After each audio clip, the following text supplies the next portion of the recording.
Julaibib radhiyallahu anhu, sahabat Nabi itu, saking kecilnya badannya itu sampai diangkat oleh Nabi SAW dengan satu telapak tangan karena kecilnya badannya.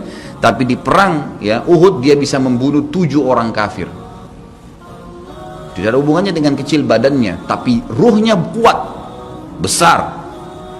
Waktu Nabi SAW balik dari perang Uhud dan terkalahkan oleh orang-orang kafir Quraisy dengan hikmah Allah Subhanahu wa taala, semua sahabat waktu itu mati syahid 70 orang di Uhud, sisa 630 orang bersama Nabi SAW, semuanya terluka, dan minimal luka sahabat waktu itu minimal 7 luka, sabetan pedang, hantaman tombak, sobekan, pokoknya luka semua sahabat. Sampai ada sahabat sudah nggak bisa jalan karena kakinya sobek, punggungnya sobek, dinaikin di kuda, tiba di rumah tinggal dibaringin. Lihat bagaimana para sahabat mengetahui bagaimana hubungannya dengan Allah Subhanahu wa taala dengan ilmu yang sudah tertanam yang Nabi SAW tanamkan dalam hati mereka, bisa mengubah segala sesuatu. Subhanallah, tiba pulang menjelang maghrib ke kota Madinah, istirahatlah para sahabat ini, mereka lagi obatin obat luka mereka. Nabi SAW dapat wahyu menyuruh Nabi SAW dan para sahabat keluar mengejar Quraisy.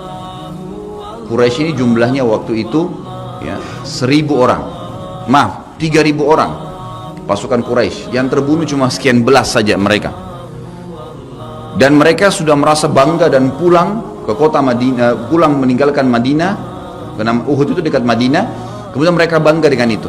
Keesokan paginya habis sholat subuh kata Nabi SAW, wahai sahabat-sahabatku, Allah Azza wa Jalla memerintahkan kita untuk mengejar Quraisy.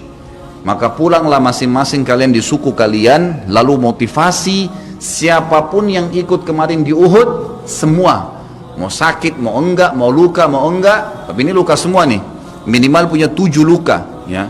Kita kadang-kadang mungkin kuku kita kecabut aja sudah susah ke masjid, ini sabetan pedang, sobek, rusak semua tubuh mereka. Dikatakan dalam riwayat sampai para sahabat ada yang tidak bisa ngomong karena sudah kesakitan yang luar biasa. Kata Nabi SAW, semua yang ikut di Uhud kemarin keluar lagi, 630 orang semua harus keluar. Bagaimana caranya? Pokoknya ngumpul keluar, perintah Allah.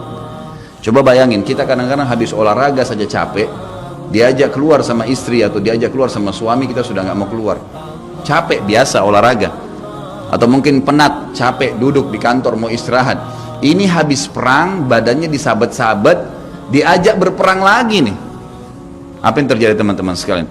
Pulanglah pimpinan-pimpinan suku sahabat ini, dimulai dengan Sa'ad bin Mu'adz radhiyallahu anhu, sahabat Nabi yang mulia. Luar biasa ini. Orang ini pada saat meninggal, kata Nabi SAW, goncang arsy Allah dengan meninggalnya Sa'ad. Saat pulang ke kaumnya lalu berkata, wahai kaumku, sesungguhnya Nabi SAW menyuruh kalian untuk kembali menyerang Quraisy.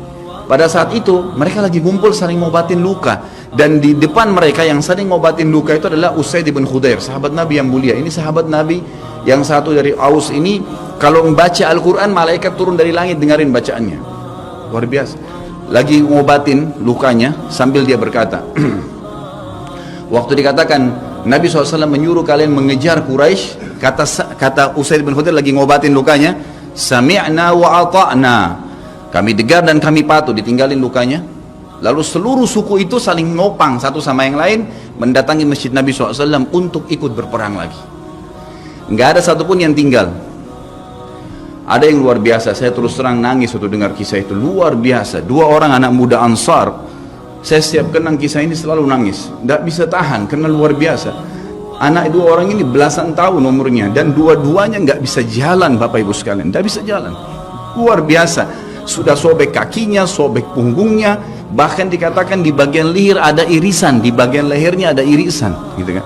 Kesakitan. Dua-dua ini diturunkan dari kuda, ditidurkan, adik kakak nih. Tapi saya tidak ingat, namanya tidak disebutkan dalam kisah, tapi ini kisah luar biasa. Dan kemarin kebetulan Imam Masjid Haram atau saya lagi umroh nyebutin kisah itu juga. Hampir satu masjid orang menangis mendengarkan kisahnya. Dia mengatakan, waktu sampai ke telinga adik kakak ini umurnya belasan tahun ya, di bawah 20 tahun. Kalau Nabi SAW memanggil seluruh yang hadir di Uhud untuk kembali berperang. Ini mereka nggak bisa jalan nih. Si kakak bilang sama adiknya, kita nggak bisa tinggal di sini nih. Rasulullah SAW sudah memanggil kita untuk menjawab panggilan Allah. Kata adiknya, bagaimana caranya kita merangkak? Bagaimana caranya kita ke sana? Nggak ada yang bisa nopang. Ini berdua lagi sakit. Mereka cuma tinggal sama ibunya. Lalu berkata si kakak, sekali saya seret kamu, sekali kamu seret saya. Mereka saling seret satu sama yang lain, Bapak Ibu sekalian, sampai di hadapan masjid Nabi SAW. Lihat bagaimana iman mereka kepada Allah Subhanahu Wa Taala, luar biasa. Dan ini tidak bisa kecuali kalau dipaksakan. Kalau tidak dipaksakan nggak bisa. Semoga Allah Subhanahu Wa Taala jadikan kita orang yang selalu memaksakan diri untuk ibadah. Karena kalau tidak, kita nggak paksakan, kita akan mati dalam keadaan konyol dan menyesal karena tingkatan-tingkatan di surga akan hilang. Percuma. Baik, saya bacakan pasal kedua. Adab terhadap Allah Subhanahu Wa Taala. Seorang muslim hendaknya melihat segala sesuatu yang telah diberikan Allah kepadanya dengan tiada terhingga, yakni berupa kenikmatan yang tak terhitung. Terlindungnya dia pada saat menempel di dalam rahim ibunya ketika berupa nutfah atau air mani, menentukan perjalanan hidupnya hingga hari bertemu dengan Rabbnya Allah Azza wa Jal. Hendaknya ia bersyukur kepada Allah atas nikmat itu dengan lisannya, yakni memuji dan menyanjung Allah secara semestinya. Juga bersyukur kepada Allah dengan anggota badan dengan cara menggunakannya di dalam ketaatan kepada Allah Subhanahu Wa Taala. Karena mengingkari nikmat, tidak mengakui kelebihan yang diberikan Allah, mengingkarinya beserta kebaikannya bukanlah termasuk adab kepada Allah. Sebagaimana Allah berfirman dalam surah An-Nahl ayat 53, A'udzubillahi minasyaitonirrajim. Wa ma bikum min ni'matin faminallah. Dan apa saja nikmat yang ada padamu maka itu dari Allah datangnya. Dalam surah An-Nahl ayat 18 Allah berfirman, A'udzubillahi minasyaitonirrajim, wa in ta'uddu ni'matallahi la tuhsuha. Dan jika kalian menghitung-hitung nikmat Allah maka kalian tidak akan mampu untuk menghitungnya.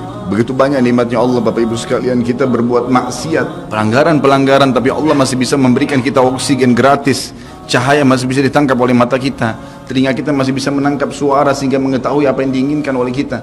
Setelah bertahun-tahun berbuat dosa, dengan taubat kepada Allah, Allah bisa ampuni. Itu luar biasa. Nikmat Allah tidak bisa terhitung. Rugilah orang-orang yang tidak menyembah Allah Subhanahu Wa Taala.